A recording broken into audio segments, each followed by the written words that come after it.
tonight we bring somebody in which has been here several times before, always surprises me, and even one day he gave me an extra lecture on love, you know, in politics. That was very good. Somebody I share our admiration for Spinoza with, but also somebody who is as sick and tired as I am about what political theory has done or not done the last 2,000 years since Aristotle. So he, together with a criminal called Antonio Negri, came up with not something else, with empire. Empire as a new hit in getting through all the typical stuff. And empire, as you can see, give me a higher word than empress. So I welcome the emperor of political theory, Michael Hardt.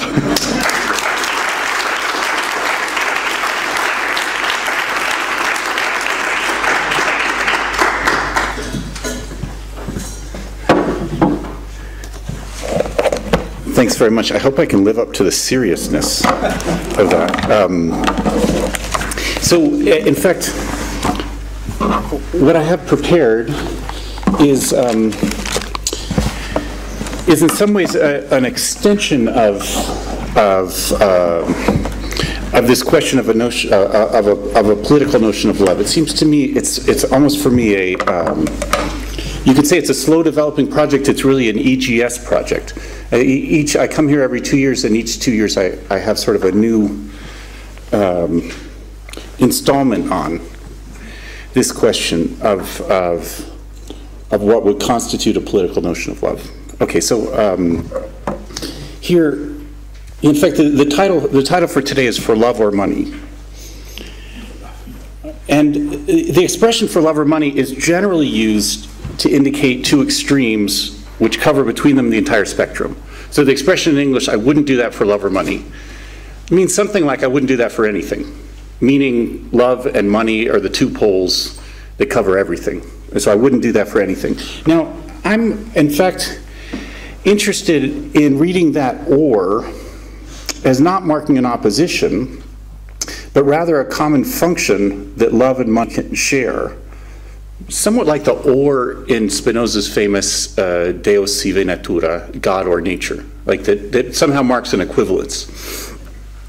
Now, I mean, I don't pretend, or I don't intend to propose that love and money are the same thing, but rather that putting them in relation can reveal the power to create and maintain social bonds that is proper to money and can and perhaps should also be the vocation of love.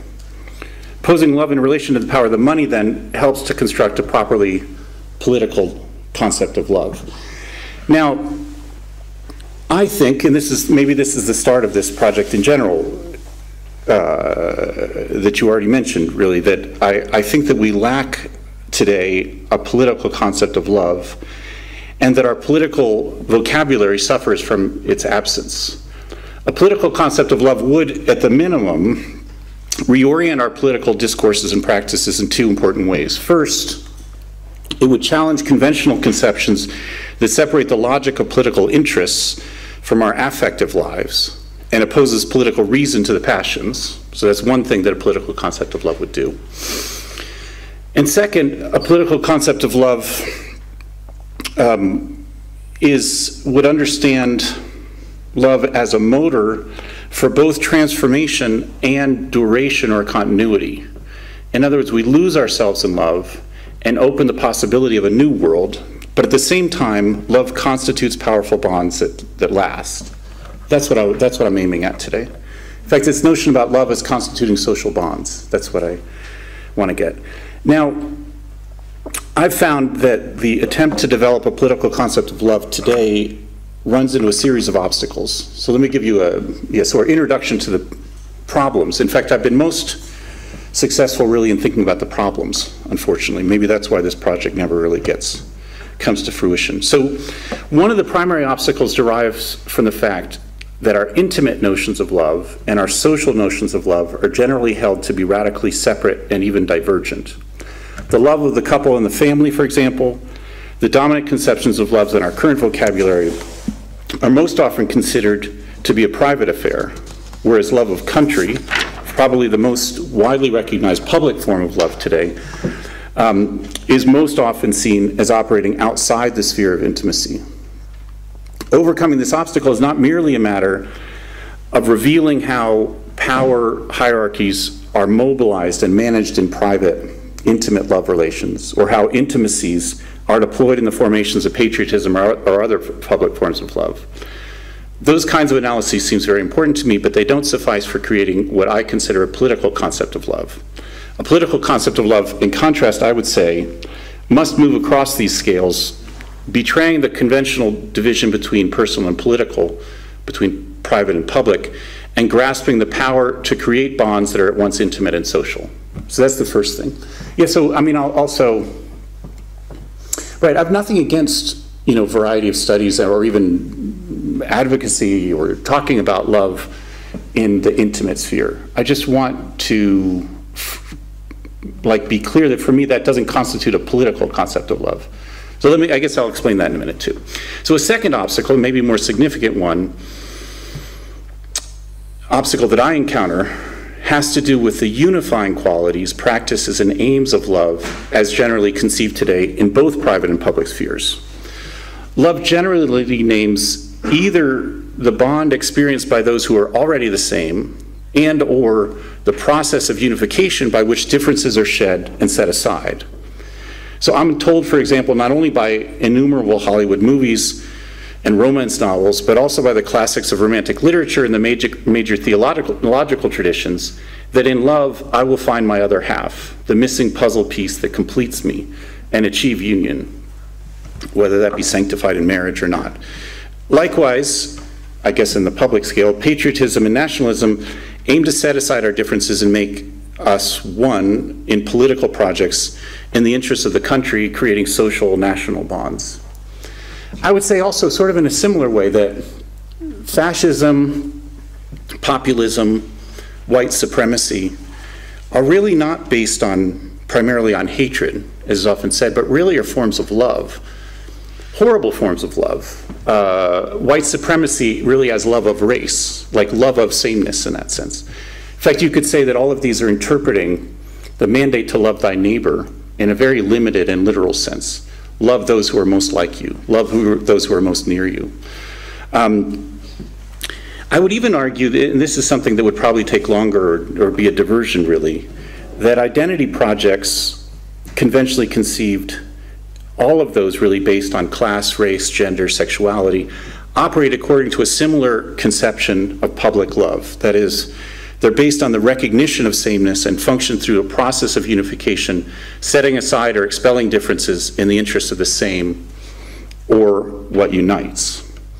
Yeah, so I guess I don't mean exactly, or I would wonder if I mean to condemn here a variety of identity projects. You know, so I am, of course, I guess I'm suggesting already, the kind of a love that I see deployed in fascism or white supremacy might be a more easy one, is a horrible form of love that aims at a unification. But there's a similar unifying form of love involved in all kinds of identity projects. Yeah, I guess here what I would say is something like, you know how, or maybe you don't know how, but anyway, in the tradition, Lenin makes this distinction in his argument with Luxembourg. Lenin says, look, okay, nationalism in the hands of the dominant nations is always reactionary. But nationalism, he says, in the hands of the subordinated nations can be a defensive, protective operation. And so I would pose a similar kind of, if I were forced to think about notion about this love as unification wielded in the hands of the subordinate can operate a kind of defensive operation, whereas in the hands of the dominant it's always reactionary. White supremacy again might seem like a common example. So here's one more example of it, just see if you give another thing. There are probably plenty other examples you could pose in line with this, but I'm thinking about Freud talking about love in Group Psychology book, where he's talking, there's a chapter where he's talking about the church and the army is founded on love. And the love there is a kind of identification with the leader as father. In a way, it's an extension of the libido, an extension of the familial relation that creates the social bond. but it creates a social bond through that, through a kind of unification. That's what I was saying, like seeing the leader of the church, seeing the leader of the military unit as father, and then operating a unification through that.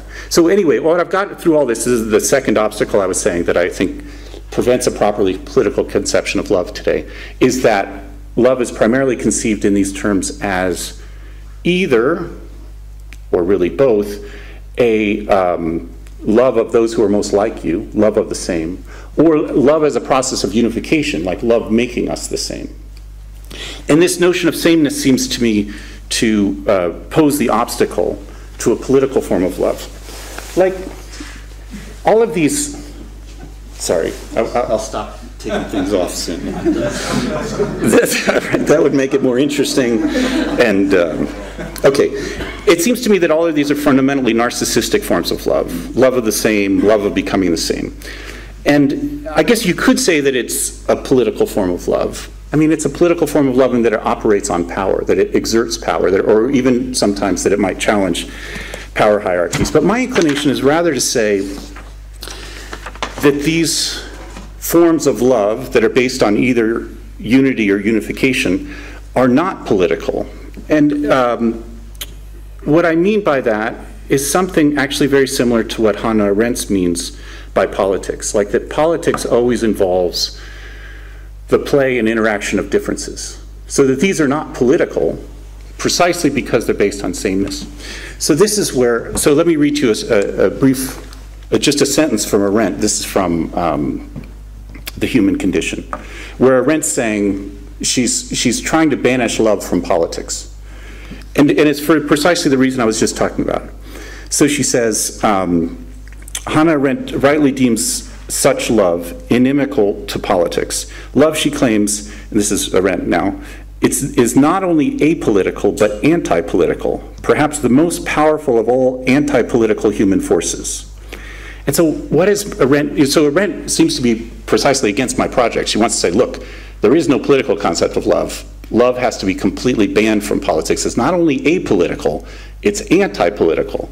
And so what she means by that is she's considering love only as a unifying force, as a process of unification, and therefore, strictly in her terms, since politics is about the play of differences, then the force of unification that love operates is counter to that, is anti-political. Okay.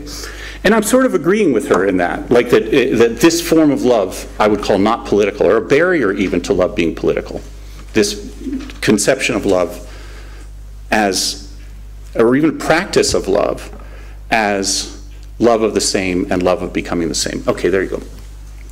But what if we were not, if we were able to identify or invent another love, a love that is properly political? Such a political concept of love would have to be characterized by at least three qualities. First, it would have to extend across social scales and create bonds that are at once intimate and social, destroying conventional divisions between public and private, personal and political. That seems to be the easiest one. Second, it would have to operate in a field of multiplicity and function through not unification, but the encounter or interaction of differences. There are a bunch of examples I could think of for that. I mean, I'll get to others in a way, but think about how Nietzsche's Zarathustra preaches love of the farthest. Like Zarathustra hates the love of the neighbor because it strikes him as that love of the same. So Zarathustra speaks about love of the farthest as a kind of multiplicity. Or Walt Whitman's notion about love of the stranger. That's also a similar kind of love as multiplicity. Okay, that's the second. The third is that a political love must transform us. That is, it must designate a becoming such that in love, in our encounter with others, we constantly become different. Love is thus always a risk in which we abandon some of our attachments to this world in hope of creating another better one. I consider these qualities the primary pillars of a research agenda for discovering today a political concept of love. So it's true that in a way, some of what I've done is really compile a long reading list, because as you can imagine, there's a million sources that one has to deal with. Many modern contemporary authors have already worked on aspects of this problem. Psychoanalysis and theology, Christian theology, Judaic theology, in fact all of the major religious theologies, are probably the most obvious sources. They provide some resources for this project, but also pose many difficulties. Like, I wonder if there's any of you who would help me with this afterwards, but it seems to me that psychoanalysis cannot think love outside of the family and the couple. Like when, okay, I'm talking about Freud and Lacan, but no, I'm also talking about Badiou and Zizek. But anyway, cannot think love except in the family and couple, and when it then is projected in society, it's always the projection of the father, it's the projection of the family on this. Okay, theology, well, you can imagine, has some great things in it, but also assumed problems. A variety of contemporary queer theorists also work on the emotions, the affect intimacies. I'm thinking here like of Eve Sedgwick, Lauren Berlant, Leo Bersani. They make what are, for me, important developments too, as well as a series of feminists of color, such as Bell Hooks, Cherry Moraga, Chela Sandoval. These are all people who write about love as a political concept in some ways that seem helpful to me. Also, in a somewhat different register, Martin Luther King's notion of a beloved community also approaches love as a political concept in the way I'm thinking about it. And the list of perspectives that have to be engaged and sometimes struggled with could go on and on. That gives you a sample of it. But today I want to talk primarily about Marx, about Karl Marx's reflections on love in relation to money and property in his 1844 manuscripts as an illustration of the kind of work that seems useful to me. Okay, and this is where I get to the love and money business. Marx refers to love most directly in the manuscripts in his critique of the power of money. Money corrupts, Marx argues, on the one hand, by displacing being with having. So here's Marx. He says, he who can buy bravery is brave, though he be a coward. So our relations and bonds to each other and the world can only truly be established, for Marx here, based on who we are. So here Marx goes on with the same point. He writes, if you want to enjoy art, you must be an artistically cultivated person. If you want to exercise influence over people, you must be a person with a stimulating, encouraging effect on other people. Every one of your relations to man and to nature must be a specific expression corresponding to the object of your will and your real individual life.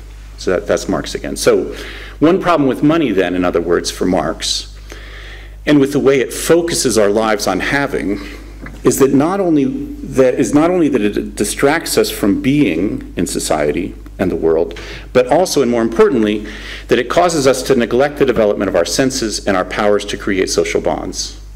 Yes, so that it substitutes for them. You know, that he who can buy bravery is brave, rather than the faculties and senses that would create those powers and bonds. Okay. Marx also argues that money corrupts, on the other hand, by distorting relations of exchange, and this is where love comes into the discussion. His primary concern is that money creates exchanges indifferently among elements of different nature. So this is Marx criticizing money's form of exchange. Okay, so he writes this. As money is not exchanged for any one specific quality, for any one specific thing, or for any particular human essential power, but for the entire objective world of man and nature, from the standpoint of its possessor, it therefore serves to exchange every quality for every other, even contradictory quality and object. It is the fraternization of impossibilities. It makes contradictions embrace. That's still critiquing money because of its indifference. Okay, the exchange of money indiscriminately for all qualities and objects seems to make all our particular human essential powers indifferent, thus distorting our relationships to each other and to the world and undermining our powers to create social bonds. Okay, that's still the critique of money, and now we're getting to love. So Marx proposes that love, in contrast to money, operates through proper exchanges and thus maintains the singularity of our human powers. So here's Marx again. He writes, assume man to be man and his relationship to the world to be a human one. Then you can exchange love only for love, trust for trust, etc. So here we get love or money. Marx tells us that's our choice. It's significant in my view that by establishing this alternative, Marx poses love on the same level as money. Love operates not only in terms of intimate relations, but also as a primary role of social organization. This same comparison, however, diminishes the power of love in my view, insofar as it leads Marx to consider love only in terms of exchange. This is where I think, in fact, Marx goes wrong here. And then I'll redeem him in a minute. But this seems to me, whatever, a mistake. Can I say that Marx makes mistakes? I think so. So here he writes, if you love without evoking love in return, that is, if your loving as loving does not produce reciprocal love, if through a living expression of yourself as a loving person you do not make yourself a beloved one, then your love is impotent, a misfortune. So this, it seems to me, is a dubious notion of exchange. Like, why should we believe that in order to preserve the singularity of qualities and objects, that like must be exchanged only for like? But more importantly, considering love only in terms of exchange undermines an understanding of love as a power that generates social bonds. What is most important about love, in other words, is not what it can be traded for, but what it can do and how it can transform us. You see, that's my point in this, is that he gets, in the comparison with money, he treats love only as exchange. And then gets to this, I think, absurd point where he would say that my love for you, if not reciprocated, was a misfortune. That seems terrible. Like the notion that love would have to call for like in order to be redeemed. Okay, so Marx does refer to love as a social power, as I would like him to, at a different point in the manuscripts. And interestingly, the alternative here is not really between love and money, but rather love and property.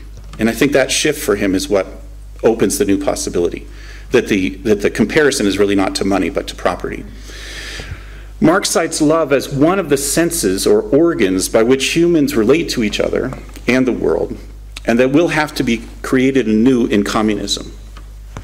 Before reading this passage, however, it's good for me to remind you, or whatever, remind you that Marx prefaces this account of communism. So this is in the section called Communism and Private Property. I think that's the title of the section.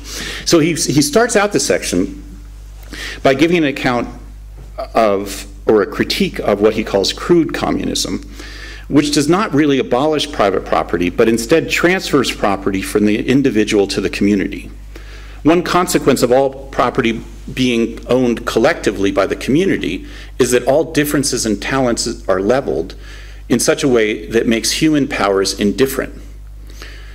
Communism, in contrast, while abolishing both private property and communal property, must not only preserve or restore, but also, and I think more importantly, generate in a new way the singular human powers.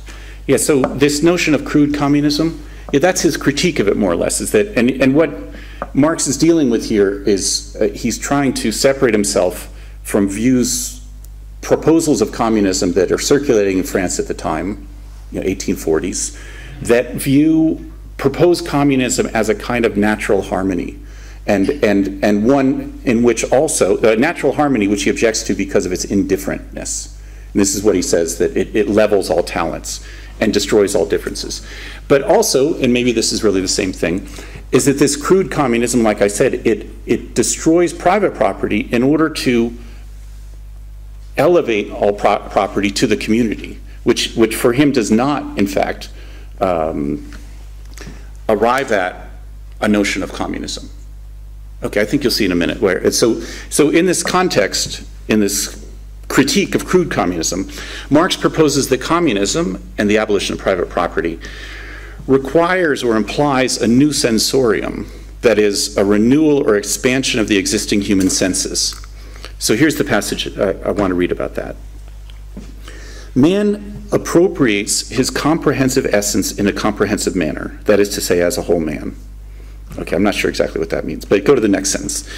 Each of his human relations to the world, seeing, hearing, smelling, tasting, feeling, thinking, observing, experiencing, wanting, acting, loving, in short, all the organs of his individual being, like those organs which are directly social in their form, are in their objective orientation, or in their orientation to the object, the appropriation of the object, the appropriation of human reality.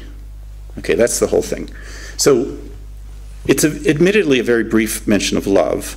Love comes at the end of this long sequence of the human senses, the human powers of interaction with the world, seeing, hearing, smelling, etc., wanting, acting, loving, ending it. I think it's not insignificant that love is the final element in this catalog of the senses. Love, like the other senses, is conceived here, he says, as a social organ, or really a human power to create social bonds. Like new powers to see and think, we must also gain a new power to love. Perhaps we should call these social muscles rather than organs, because we develop them through use and practice in order to strengthen and expand our human relations to the world. That is, our powers to create and manage social bonds. In fact, I like the notion of muscle even better, because when you use muscles, you break them. Like you destroy them in order to expand them. And so that's what the creation of the new sensorium is through an expansion of our strength through a practice of these new powers. Okay. The development of a new sensorium, increasing our power to love and the strength of our other social muscles, is inversely related to the rule of property. So this is Marx again. He writes, the abolition or subsumption of private property is therefore the complete emancipation of all human senses and qualities. But it is this emancipation precisely because these senses and attributes have become subjectively and objectively human. So love, along with the other human senses and qualities, is not merely set free by the abolition of private property. It must be created anew, and this new love must fill the social role that property does now. It must have the power, in other words, to generate social bonds and organize social relationships. Yeah, that last part seems significant to me. It's not just that with the removal of private property, our current sensorium, our current powers will be set free, as if we're already ready. It's rather that we need to create anew all these senses in order to, and what they have to do is they have to fill the social role that property fills in capitalist society. What's the social role that property fills in capitalist society? At least one of them is to create and maintain social bonds, that how we relate to each other. And so that love, along with the other senses, a new love would have to be capable, this is where, like my point of where I'm getting to here, that a new love would have to be capable of generating social bonds and organizing social relationships, the way property does now. Communism can thus be conceived as the creation of a new love, which operates not by reproducing the same or unifying society in indifferent harmony, that would be crude communism, but rather by increasing our power to create and maintain relations with each other in the world.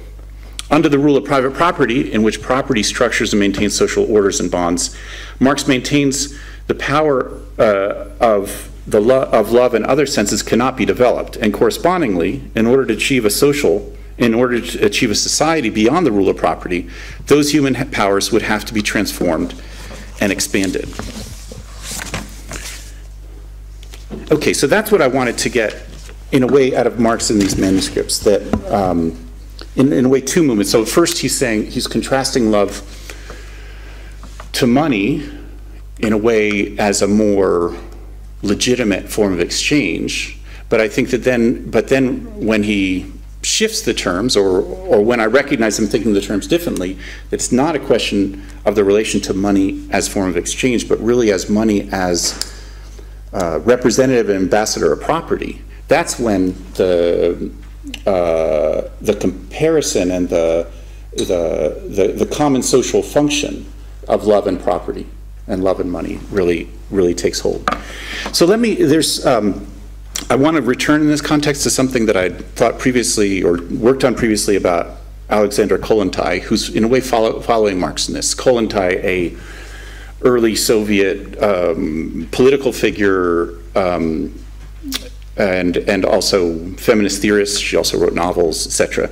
But Marx, in a way, she takes up, without reading these passages of Marx, she takes up this and develops this, let's call it intuition, that I have tried to bring out here about love and property in Marx. And what she proposes in these theoretical essays is she proposes that a new love is necessary for Soviet society. That's what she's proposing in the 1920s. And so there are two axes on which she's proposing the need for this new love. The first is a critique of her understanding of the bourgeois love of the couple. This is the way she puts it. And what she's against really is the integrated whole imagined of the bourgeois couple. In other words, the self-sufficiency of the couple in its detachment from society. And she says rather that a new love must be incomplete and therefore open to society. The couple, she says, is never complete, and that in fact that love is stifled by unity. Rather, this is what I would interpret her when she says something like that love has to always be open to society. I would say something like that love has to be always constituted by multiplicities, like can never be closed into unity. That would be her first point. Where she reads the love we've inherited from bourgeois society and the bourgeois couple is precisely that closure within a unity, outside of or separate from society. The second one, in a way more challenging, is posed against conceiving love as property relations in bourgeois society. And what she means, I think, is something quite, well, is easily recognized but difficult to work through on your own. She's critiquing the notion that we view our partners as property. And in a way that we understand that if we didn't own the other, that anything goes. It's a little bit like that part in Dostoevsky's Brothers Karamazov, you know, if there weren't God, anything goes. Here she's saying the way it's viewed in bourgeois society is without property, anything goes. If he's not mine, he's going to be fucking everybody. You know, that we in a way see continuity in love as only defined in terms of property. Like that only property is able to hold us together. And here she's operating, I think, under, there's another part of the manuscripts, and the manuscripts hadn't been published at that time, but a favorite part of mine where Marx says that private property has made us so stupid and one-sided that we only think something is ours when we have it. Like that only when we own something can we pose a relationship to it. And that's one thing. And so Kollontai is trying to think that in terms of relationships. Like what would it mean to understand the duration of love and the duration of relationships outside of a property relation? You see, I first have to convince you, or Kollontai first has to convince you, that you too think about your relationships in terms of property. Like that's what she wants. And then this is a challenge. What would it mean to do otherwise? How would you think of this otherwise? Now, you know, with both of these things, you know, like her being against the closedness of the bourgeois couple and her also being against the notion of relationships and property, it seems to me wrong to burden her with puerile notions of group sex and whatever, free love or something. I don't think she cares about that. And I don't care about the other either. I mean, I don't care who you have sex with. I mean, I wish you well. I hope you have sex. I hope you have good sex and as much as you want. But that's not the point. In fact, I've found in these discussions that being forced always to bring love back to sex ruins the possibility of thinking about a political concept of love. I'm not saying that sex is completely separated from it, but that pressure to continually come back to it seems to me a kind of obstacle. The point, rather, for Kollontai is to create a new love that consists of open social relations that have consistency and duration of the bonds of property. So it's not, like, I think she doesn't care, she's not against monogamy or for monogamy, that's not the question. What she's for are lasting social relations, you know, lasting love relations that are not closed within a couple, but that have the duration without being based on property to create that duration. Okay, I think that seems clear enough. Yeah, there's a number of times, I've been talking about this kind of thing too long, so I have a number of objections from friends. So one of my friends objected on this when I talked to her about this point. She objected, it might seem strange to you at first, she objected by talking about her and her horse. She has a horse and she has, you know, she has a strong relationship with her horse, but she considers her horse property. And she said, look, Michael, if you want me to not consider the horse property, the problem is that other people are going to ride the horse and they're going to screw it up. Apparently, I know nothing about horses. Apparently, you have to ride horses in sort of a consistent way or it damages the horse. Or I'm taking that for given. This is what she says for me. So, but what that kind of thing reveals, and she says, if we didn't have property relations, you know, if my relationship to the horse were not defined by property, then we wouldn't be able to maintain a healthy relationship. You know, it wouldn't be able to maintain a healthy life. So I think the point here, this is interesting or useful because what I'm asking here, you know, both in all kinds of social relations, that rather than the bonds of property, that love be able to manage the relationship of the common. Like that love be able to create institutions of the common. See, that's what I would call this with the horse. That there has to be another way besides her owning the horse, of us constructing institutions that are for the health of the horse. You know, so it doesn't mean just, and this is a similar thing that I think Kollontai is more or less saying about us in our intimate relations. There has to be another way besides conceiving my lover as my property, that we could, if we want to, continue our relations and maintain a consistency of it. So that's what I'm trying to call institution of the common, that love has to be an institutional force. Love has to be able to create social bonds of duration. That's what I want. Okay, and this is what it means for me, for love to serve the role of property. Yeah, let me give you one more Marx example, and then I'll move on to some other problems I have. Another Marx example is just one quotation from the Grundrisse, but it's again talking about money. It's in the chapter on money in the Grundrisse. And so Marx writes, in capitalist society, the individual carries his social power as well as his bond with society in his pocket.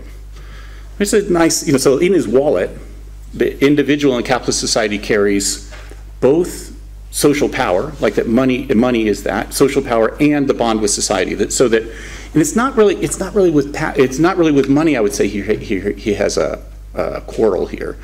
It's really with property. What that money in his pocket is, the way it's really an ambassador for property. It's an ambassador and an enforcer. Like that's what money does for property. It's a ambassador and enforcer of that social bond and social hierarchy that property represents. And so what I'm asking really, this is what I'm, so in fact, I'm not going to get further than this on this topic, I suppose. What I'm asking is really, what would it mean for love to fill that role of property? And I'm almost tempted to take Spinoza's or, you know, to the extreme here, reading love and money. Like, what would it mean for there to be a sort of something like a love money? Like, what would it mean for something to play that role that you could, you know, that would, like money does for property, to maintain and enforce and be the ambassador to represent that social power and social bond that love would have to enact. Okay, there. So here I just want to move on to I've got two problems that this raises. I know that I haven't been particularly conclusive in coming up with theories already. So, but this is even more, these are more problems that I encounter in this. So considering love in the role of property as power and bond leads me to these two reflections. Okay, so first one's about sovereignty. A political concept of love implies a politics of non-sovereignty. So if sovereign is the one who decides. So in love, you give up the sovereign individual. Love is greedy. Love is incommensurate with your desires. Love always wants more now. Or better, go back to Kollontai, that the couple is not a sovereign unit. It needs society. But even the individual is undermined in love. So does this mean that if love were considered a social power and social bond, that there are no decisions, that there's no possibility of decision if there's no sovereignty? Would it mean that we'd have to think that love only happens to us, in that sense, that there would be no decisions? And it seems to me not, that it rather means organizing structures of non-sovereign decision making. I think that's what considering love as a social power requires. It opens the question, how would a multiplicity decide? Now,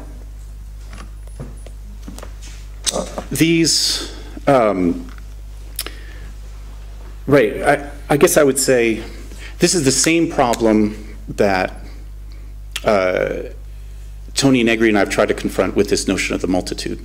So it seems to me traditionally, this is again about the logic of sovereignty, that politics has been conceived, not only by Carl Schmitt, but by a long tradition as a field of sovereignty, as politics is determined by the one who can decide, whether that one be the king, the party, the council, etc. It's always a unified subject that is capable of decision making. So if I'm talking here about love as always undermining the sovereignty of the subject, how can decisions be made? And I think that's what I guess with Tony and I mean, we write as if we have everything figured out, but it's more like it still seems to be an open question. What would it mean for a multiplicity to decide? How do multiplicities decide when they're not organized as a unity? You see, that's what I mean by a non-sovereign politics. And I think that this notion of love implies that. Now, I guess it would be, coming back to what I said at the very beginning, a kind of contrast, that what I was calling earlier these non-political forms of love, or these forms of love that function through unity and the construction of sameness, yes, they can be sovereign.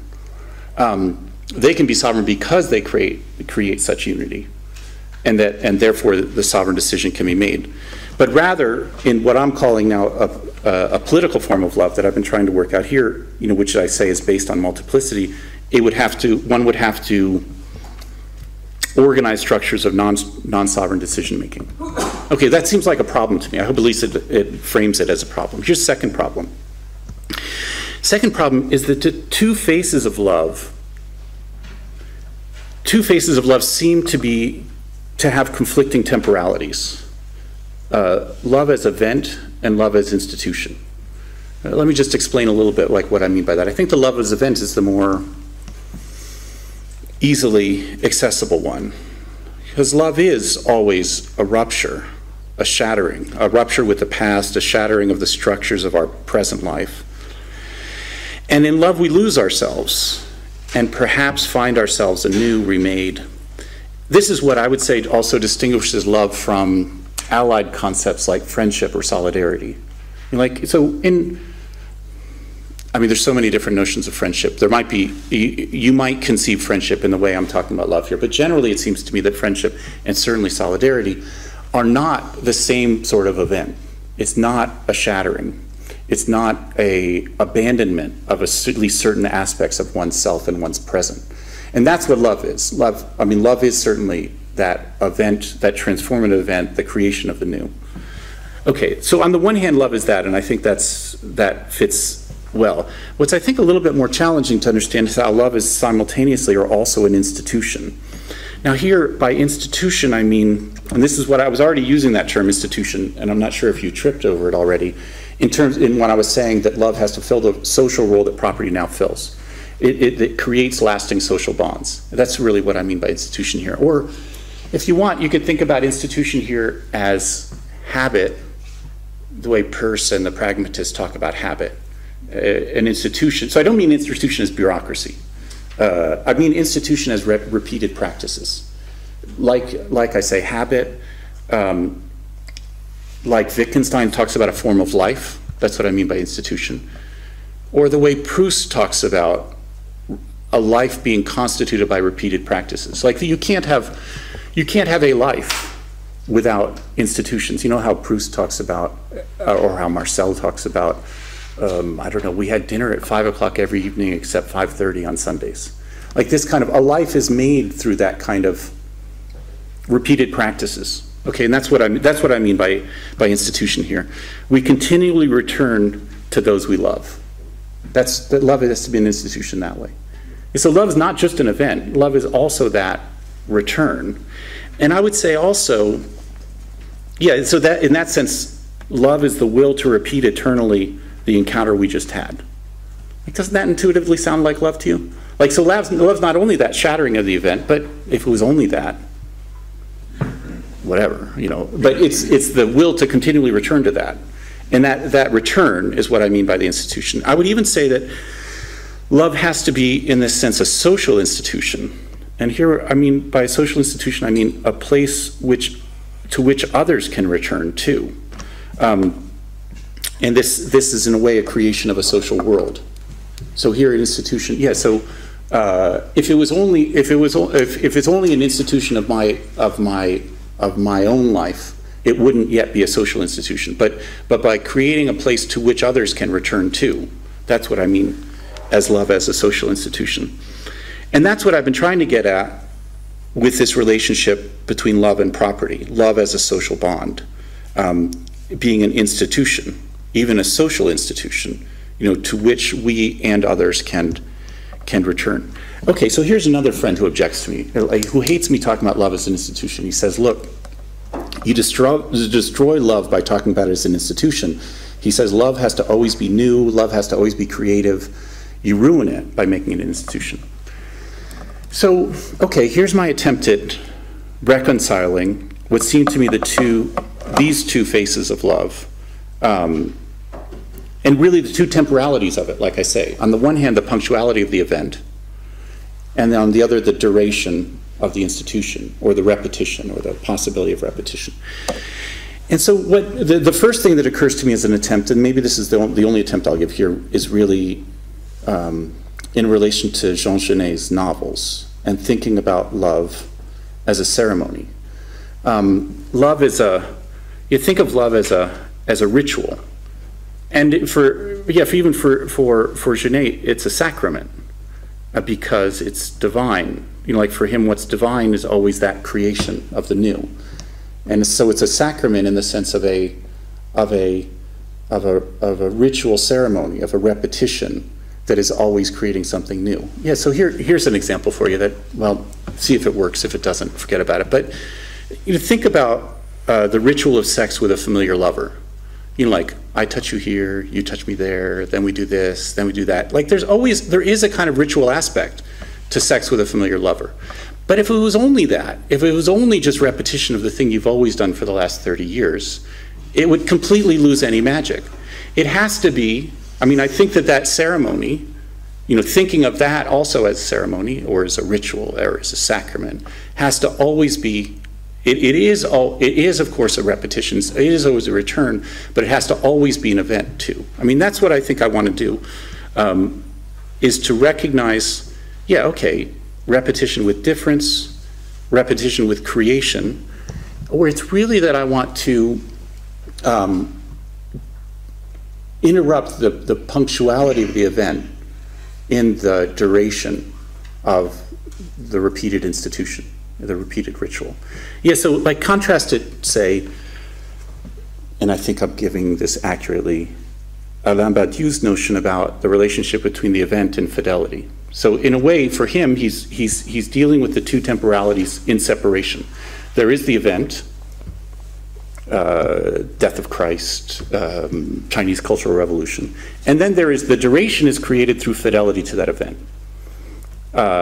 Now, I would prefer, or this is what I would, at least what am I wrong to rely on Genet here? But I think that Genet is something like this, that the ceremonial, that the ritual, that is populated by events. Like that the event is not the one-time thing. So that love then too is not just a one-time shattering. It's rather that creation of the new in the return.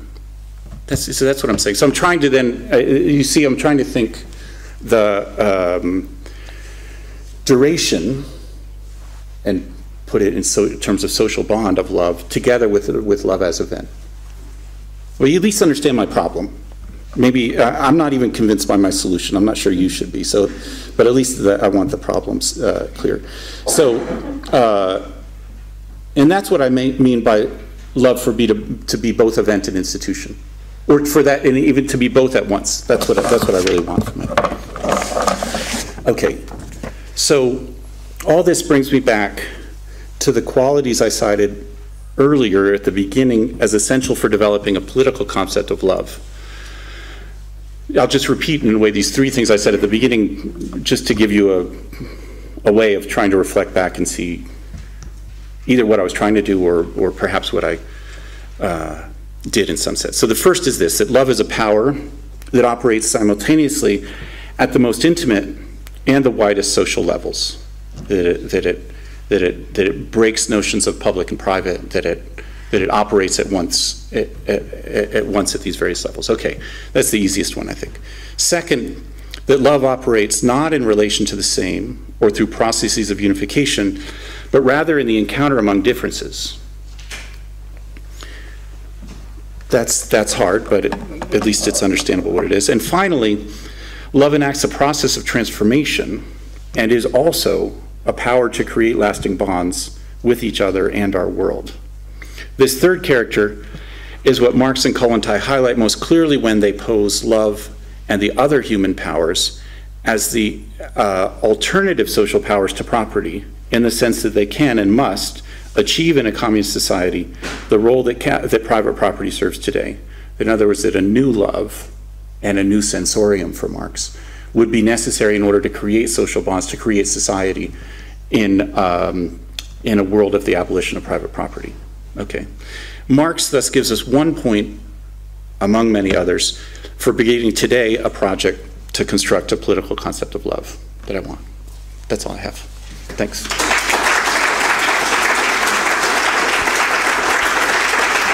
I'm sorry, we already discussed a little bit about love, but I really have a problem with accepting that. I mean, I have impression that, because I started to think a little bit more after the lecture, and I really have impression that any new and a transformative concept of togetherness can be founded on love. Because in love, we are reproducing already existing apparatus. I mean, we are learn how to love. I mean, mommy, daddy, this or that. I mean, we are already formed somehow, and I have impression that building kind of new community based on love, we are just maintaining the same things. We are not changing anything. But there is the other thing that I really like, that you said that change the way how to love. Mm-hmm. And that's something, and my question will be how we can change the way to love. Right. Yeah, so I think that's exactly what that's clear in the Kollontai that I was citing, which is that, I mean, she too, like you, thinks that the dominant form of love of which we've inherited is a reproduction of the social order. And without its transformation, she would say, no social revolution is possible, something like that. So she wants a new love. And I think it's a little bit I'm forcing Marx a little bit more to say the same thing. I mean, he is saying, though, that we need, that this is one of the most attractive definitions of communism in Marx for me, is communism as the reinvention of the senses. Like the invention of a new sensorium, including a new love. So, okay, then you're agreeing with them in a way, it seems like. But you're asking, how is that possible? How can we create a new love?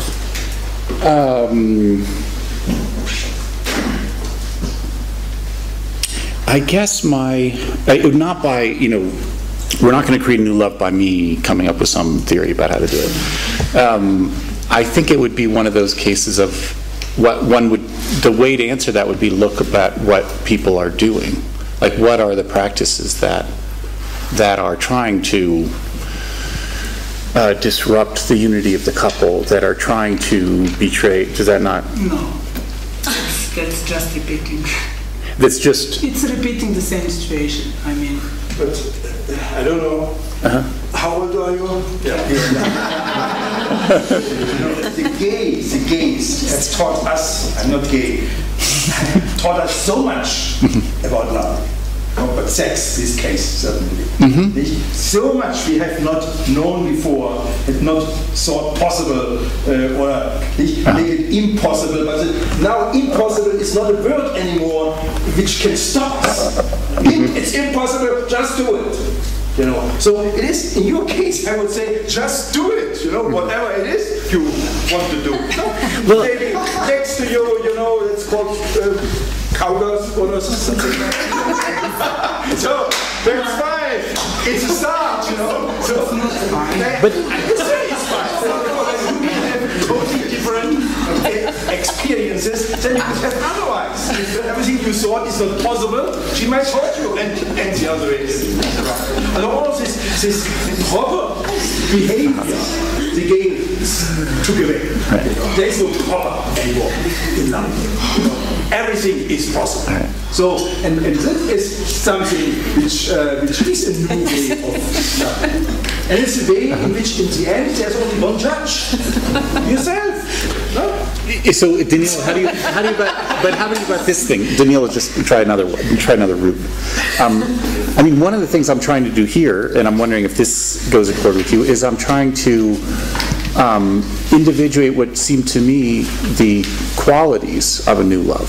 So it's not really, I'm not pretending to say this is how you do it, but rather say these are the qualities it would have.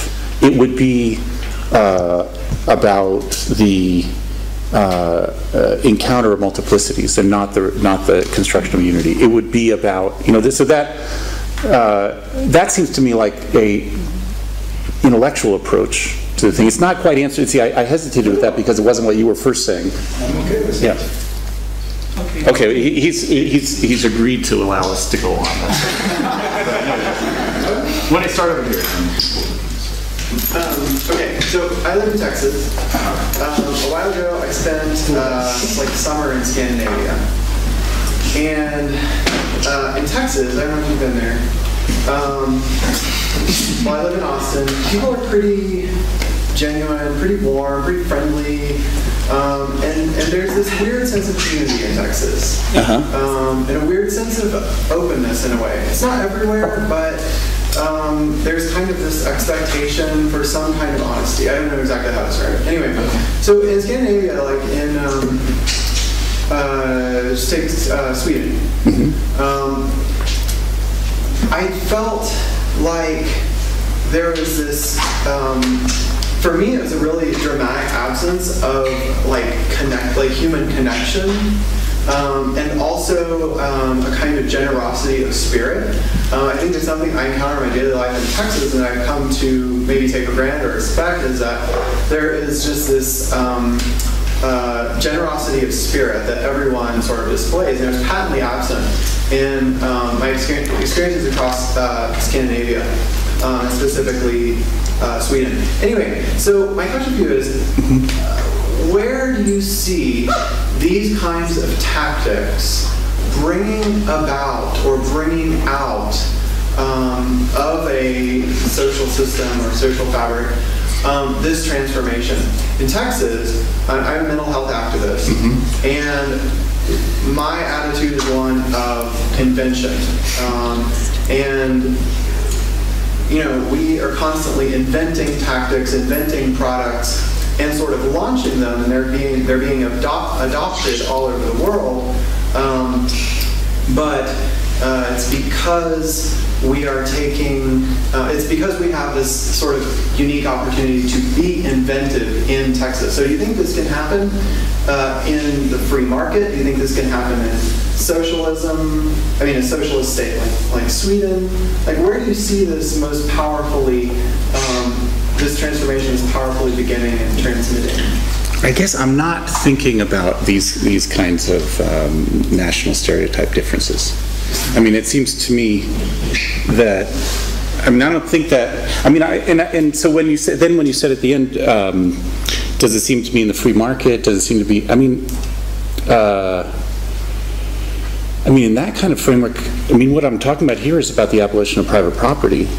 It's kind of different than the free market. But, that's... The internet has completely changed property relations, and that came out of the free market. I'm saying, could it happen, where does it start?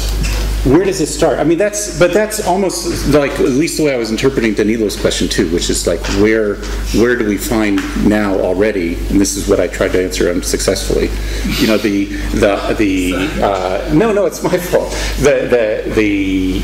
The indications of it. I have found it I have found it among political activists. I mean, that's where, and those are the communities in which it is seen, and which, in fact, is the discussion of love. Yeah, so, I mean, maybe this is cause for my doing it at EGS because I feel like there's a sort of receptive audience here, whereas in many academic contexts, talking about love either is viewed as sentimental. Mike's gone Christian. Mike hangs out with too many Italians. I mean, there's some those sort of, so that, but rather in contrast, in the activist community, in sort of what we call the alter globalization movement, for instance, or a variety of activist movements, that notion of love as a political concept seems already taken for granted. And so it's there that I experience it. But maybe, I mean, I don't doubt that it could equally,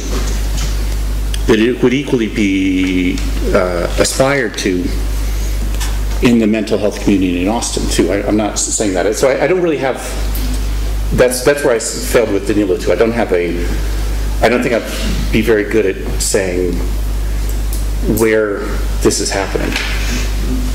I'm failing. Predict a specific type of context where a formula for a context out of which. Right. Okay. Well, that does make sense about why in certain activist communities it feels more like that to me, because there is a openness to the abandonment of a certain life and construction of another, and also even the notion of the political action as a transformative event. And one that's a collective transformative event, something like that. But that's only from my, I mean, I don't want to give that much privilege. That's just what I know. Yeah, Thomas. So I'm having like spasms of neurons. I'm very excited about this.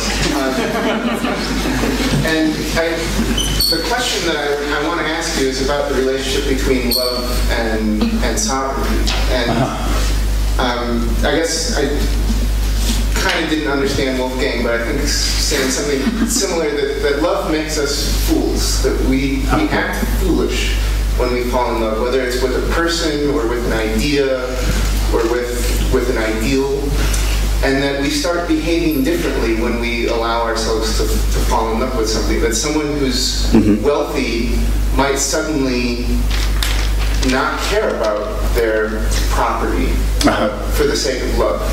Or when I think of this historical examples, I think of the historical Buddha suddenly being willing to part with extraordinary wealth for to try to understand suffering. Or I think of Wittgenstein's Inheritance and giving it all away to poets. Or I think of Van Gogh in his religious phase when people kept giving him money and he kept just giving it away. These sort of holy fools.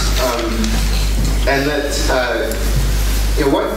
what kind of force is intrinsic to love? Or how does love relate to peace? Or what is the social order of the beloved community? I love that you brought up the beloved community, because it seems like the kind of sovereignty you're describing is a kind of prince of peace, which is a non-prince, an anti-prince, and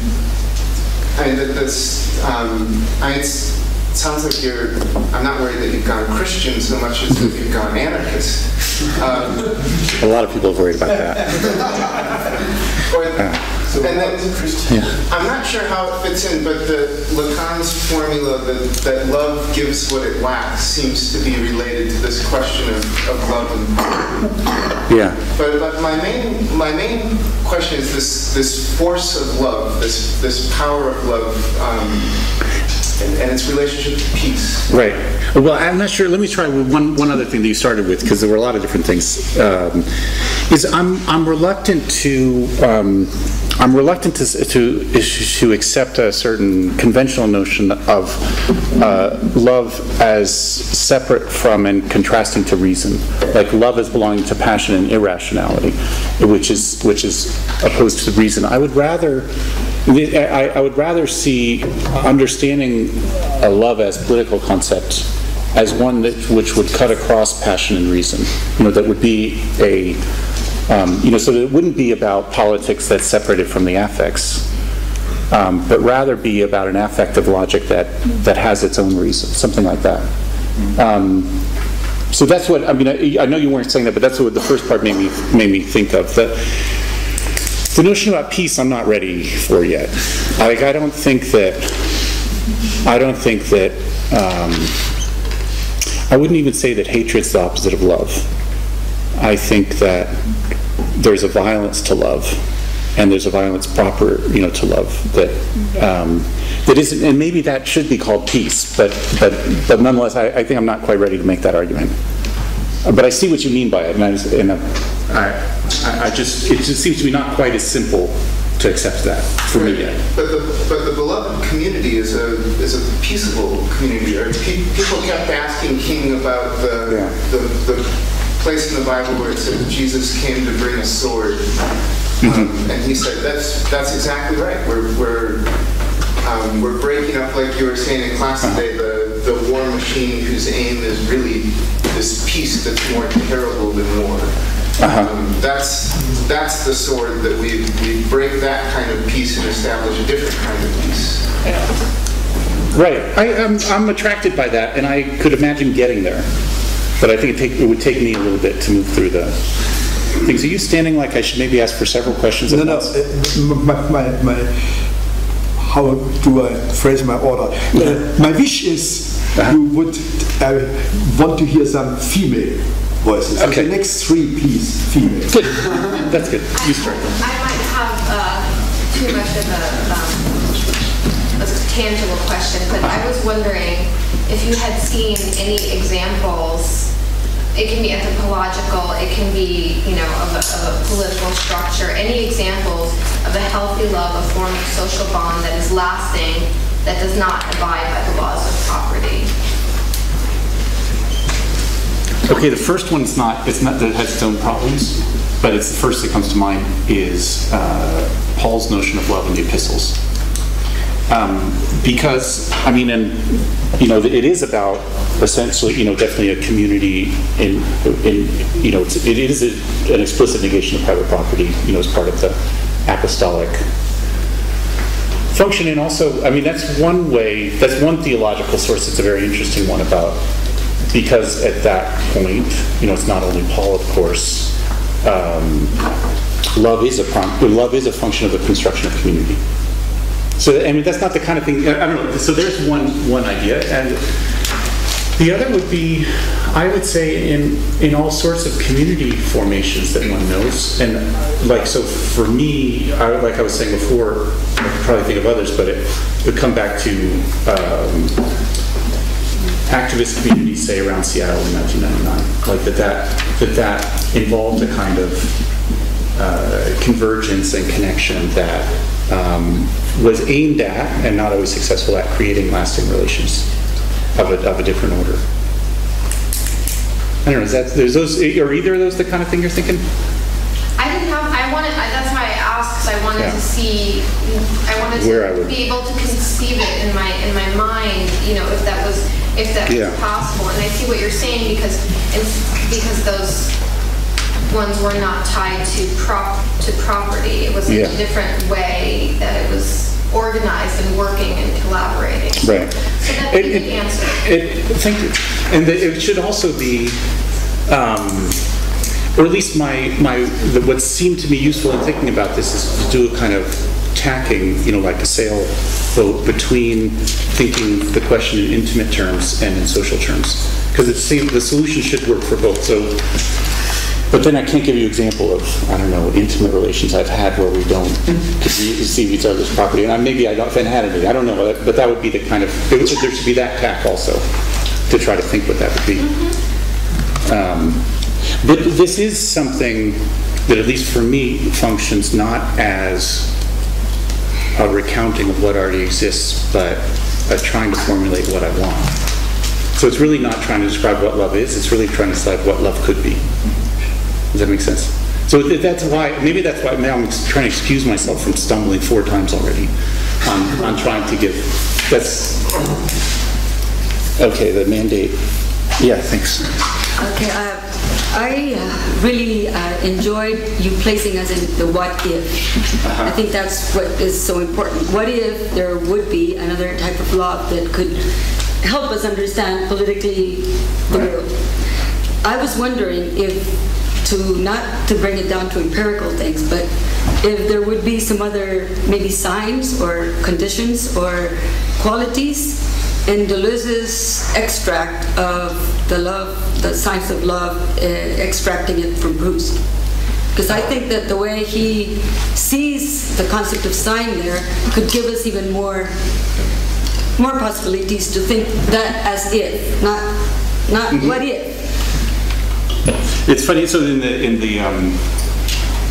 in the sessions today, when we were discussing 1,000 Plateaus, there are a number of times where they come together back to Proust as an example of what love would be. And the one that was most attractive to me, and I'm not sure it was particularly convincing to anybody else, was them talking about love as the encounter of multiplicities, so that it's that field of freckles on Albertine's face that comes into contact with the wolves in his throat, or that it's not even at the level of the individual that love happens.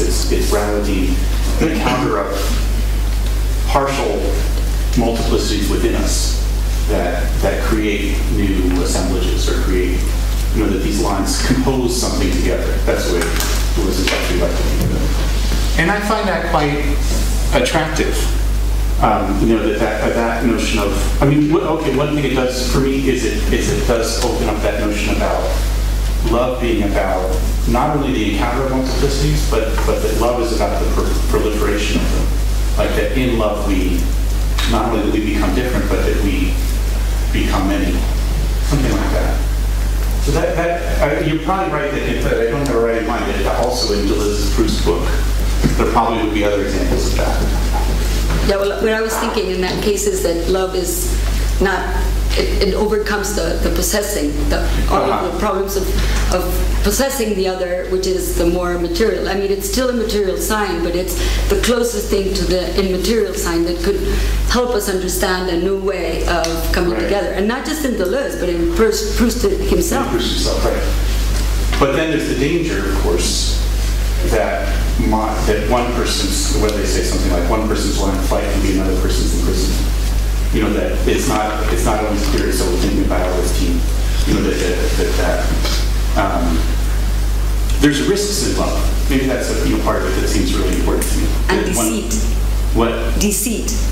Well, maybe there's also deceit, but there's also risk. I mean, we risk, it's one of the obstacles that we all have to love, is that it involves a risk of an abandonment of certain structures of our present life that, not all of our life, of course, we don't.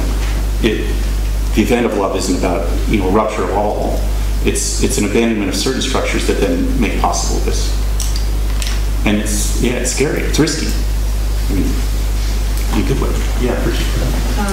It might be naive of me to wish to decouple goal orientation and love, just as I always try and want to see differences in qualities between political activism and art. But when you say love, you see love in political activism, it's like, oh God. Because it's goal-oriented? Well, goal-oriented. I think that. But even if you tell me I'm wrong, and goal orientation is one of the multiplicities, or one of the new qualities of love, somehow I still have perhaps an old-fashioned feeling that it's almost the same structure as love, as the coupling of love and property, the role of property. Right. That's interesting. So in a way, the challenge is that maybe my premise for today, like thinking of elevating love to the role that's property functions today, could be a trap, because it's then that's sort of, I think that's part of what you're suggesting. That now, yeah, I guess I am trying to think of love as goal oriented if the goal could be creating lasting social bonds. But that does seem, I don't know, maybe, I'm not that sure, maybe I want to differentiate among different kinds of goals. Because I'm perfectly comfortable, but maybe that's part of the different, too. I might be very comfortable with goal-oriented behavior. Yeah. It's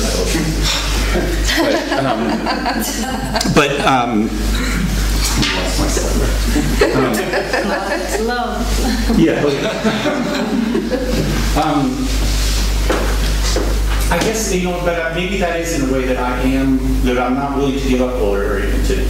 I mean, or maybe that's the way I see political activity too, as goal-oriented in the sense of trying, I don't know, but it's in a very broad sense, the creation of society, the creation of stable union, this is union, not the right term, the creation of social stable relationships, the creation of that possibility of routine, creating a life, or creating a form of life. That is goal-oriented. Yeah, so maybe that's what, so can you express what the... Well, for me, property is very goal-oriented. Of course, I'm saying that for me, the structure of that, they're very similar. And whether that can ever be disentwined. Perhaps it can be disentwined. But here's what I'm struggling against is, I'm struggling against on the one hand, I'm struggling against a notion that society without property is impossible. That property is necessary for social bond. And I'm also struggling on the other against a certain or maybe caricatured anarchist notion that if we remove all the structures of domination today, unnatural bonds of social mutual aid will rise. And so instead of that, I want to argue that we have to construct institutions, like that there has to be political organization to create institutions of society that could fill the role that property now fills. I think I'm willing to accept, though, and I think I'm interpreting this, that my orientation here is going to feel unsatisfying. I think that's because it is. I mean, I'm just trying to work through it. I was hoping that I could say no, I'm not oriented. That's something else, but I think I am. And it's exactly the same. It's this commonalities in the structure of the two. The role that private property plays in. Goal-oriented doesn't mean instrumental. No. It's not right. Goal-oriented, especially if it's as broad as you are. It's not actually goal-oriented. You are open to the miracle, to the unexpected happening. But I do want that society is made. I do want that the social relation is constructed, and I do. I understand. That's kind of. But everything which is constructed can be deconstructed. So And again, just a couple of first thing, I keep thinking, I hesitate to bring it up because I can't remember exactly where this is. Maybe I will, though. But I read somewhere, I think maybe in her lectures on Kant, she's talking about the refugee, and she defines love as I want you to be. I'll find it. That's interesting, because I was thinking about, her dissertation on Augustine, and that's what I'm thinking about mostly. But anyway, go ahead about this, because this I don't know. Well, that was just disconnected from the next. The next I was going to pick up on Virginia, just to say that I guess, part of me likes this idea, but the other part of me is resisting. I keep wanting to say, why love? Why is that determined? For some of the same reasons I think Virginia was articulating, because it seems like a love, at least a piece, yes, it's a practice, but it's also something else. We reserve that term for something else that not necessarily sexual, but that belongs to what Derrida might call the realm of the secret. Something where he also locates forgiveness. Right. That's why he doesn't want to conflate forgiveness with reconciliation, for example. Some political move, however great it might be. Yeah. You can't be against it, right? But don't call it forgiveness, because there's something about forgiveness that he wants to hold on to as unwillable. It's not simply a matter of will. And so, and I guess there's something about love I want to protect in that way too, right? From politics or goal-oriented. Right. I definitely know what you mean, and I'm wondering if this analogy is going to help or hurt. But it seems to be a similar structure of concern that in the 1980s, there was in the US or North American and UK socialist feminist circles, there was something called the domestic labor debate. And partly what the debate was about was a strain of socialist feminism wanted to call domestic labor work. And so part of this became the wages for housework movement, but there was a resistance from many feminists who said, look, I don't want to call this work, because it's also involved love and intimate relations. Like, I'm cleaning the toilets for my child or for my husband or whatever, but I want to, if I call it work, that transforms that realm of intimacy into the realm of capital. And so I don't want to give up on that. And I understand that. I think that was a real debate, and one that I, in a way, understand both sides of, even if I would have been on one side of it. Here, though, I think I want to sully love. I mean, that's what, and that I want to get it out of the seemingly unknowable realm. You know, that secret realm that you're talking about. I want to get it out of there because, well, maybe that's just because I'm interested in politics. You know, so it could just be as simple as that. That's what I want it for. But I understand the hesitation. Are you aware, Michael, that in German it would never work? Is that right? In German, we are trained to say Liebe only 3 times in our lives. Best. And I would never say, I loved your talk. I would say, I liked your talk. Right. Everything you're talking about is likeness, not love. Because love is really such a word, it's such a power. And this stuff, love you man, whatever you hear in American. When I came to America, I had a cultural shock. I couldn't believe it. What these people do to love. So what will they say when they really love in life 1 or 2 times? They have no word for it. You know? So they have to shut up and do it. Also you see, deswegen ist es auch die Liebe als Grundlage der Gesellschaft gesehen, nicht as basis of society. It was, I did it in my dissertation, but I knew that it was kind of so outrageous because the world is so protected.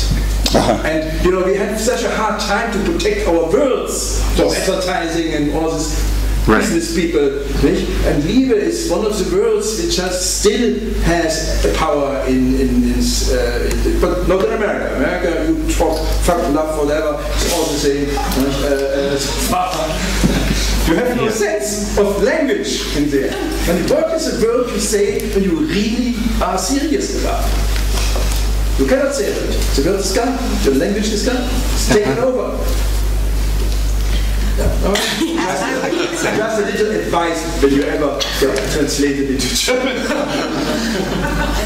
No, it's just a little bit the same in France. And on aime le fromage et everything. But because you wrote natality, it reminds me of something about small societies that were surviving with difficulties. Let's say, for example, the Maroon communities. Right. They decide not new love, but they decide what anthropologists call matrilineage, which means the property, the patrimonial, belongs to the woman. And therefore, it's not new love, because new love for me, it's like new age, I don't believe in that. But it's a new way of considering the property. Therefore, the relation between men and women are slightly different, I think. Well, maybe that could be one example of a way, of an inclination towards it, or something. Or something like that. Yeah, that seems good. But then would be American society look quite different, because mostly the women have the money, nicht? Not Victor. Matrilineage is not money. It's a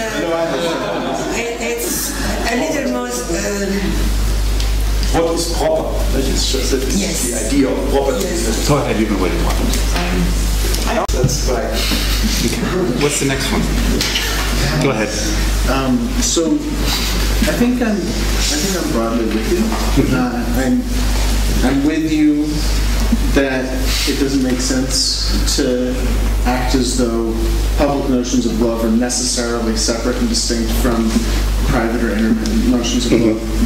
I'm with you that thinking of love as simply a practice of unity or oriented towards unity is doesn't even describe what happens. And I'm with you on love as transformative. So I'm with you on the three hypotheses that sort of started us off. I think where I get lost a little bit is it seems like the notion of the human person implied by love as event and the notion of the human person implied by love as institution aren't necessarily commensurable. So, right. So the human person implied by love as an institution replaces property as an institution. And property as institution is there for, say, Kant and metaphysics of morals, right? It's there to ground things between whom? Between already distinct autonomous subjects that are actually all there. They're little monisms running around. Everybody's given as one. Love as event seems to me much more like you're picking up on Marlitz's question with going to this moment to Liz, where it's more about the encounter between multiplicities and create something that transforms something. Right. I think where I kind of, it's like I want to go with you. I want to agree with what you're saying, but I'm not seeing how you're bridging. That's interesting. That's sort of the problem. Maybe I wouldn't be surprised if I'm unresolved about it, about how one can reconcile. I was posing it in terms of temporality. You're posing it in terms of subjectivity, maybe.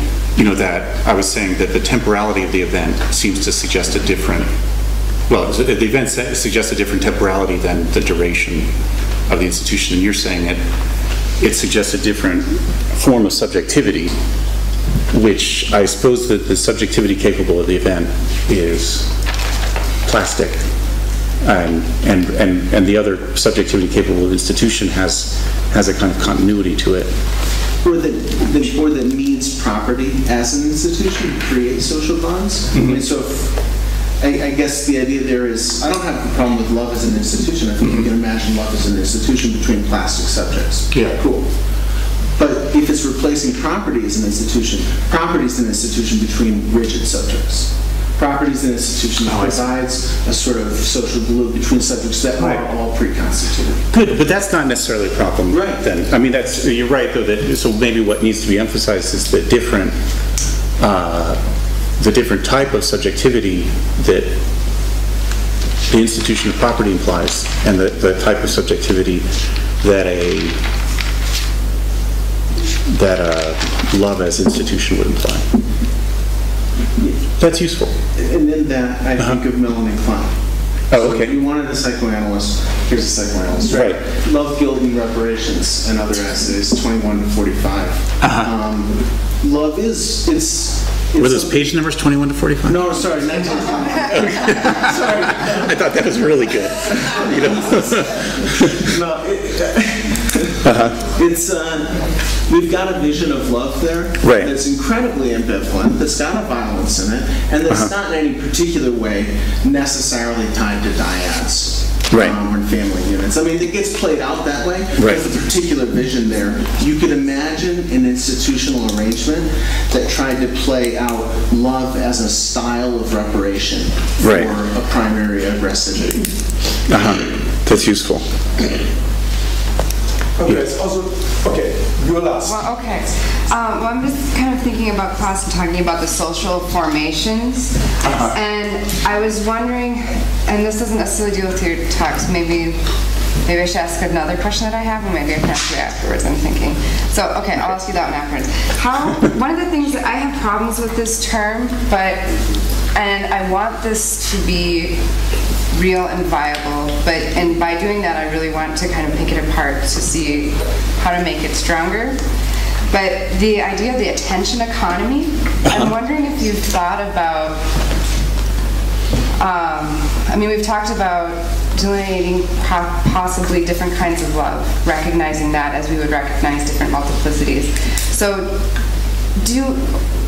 does attention have any possibility of being a sort of love? And if so, I believe there would be some people that would argue that we're already entering this kind of system with like how many, viral videos, like the things that make money and stay and are stable and create, I don't know if they're lasting social bonds over YouTube video, for instance, but they create these things that stay and stay and stay. Actually, I randomly heard like the honey badger brought up today, which was really kind of weird for me up here. It's a strange It's a video. Okay. But I don't know. so is this something that you've thought of as a possibility of seeing what basing something on like what you were talking, not necessarily like a physical. Right. No, I think I understand. I mean, or at least the part I'm understanding, and it does seem to me, at least coincident with the way I'm thinking, is that or at least my argument, or Tony Negri and my argument, is that there are many ways in which capital is transforming that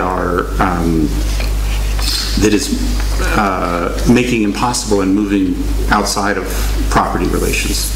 Like there are many even forms of production and goods that are difficult to fit into the legal structures of property, and so that those might be places where one could look to make it not seem so unreasonable to propose social organization outside of property, rather than if we were to imagine that the entire economy and social order were completely structured within property. Okay. I detect a certain kind of exhaustion in the room, so that's good. Thanks very much.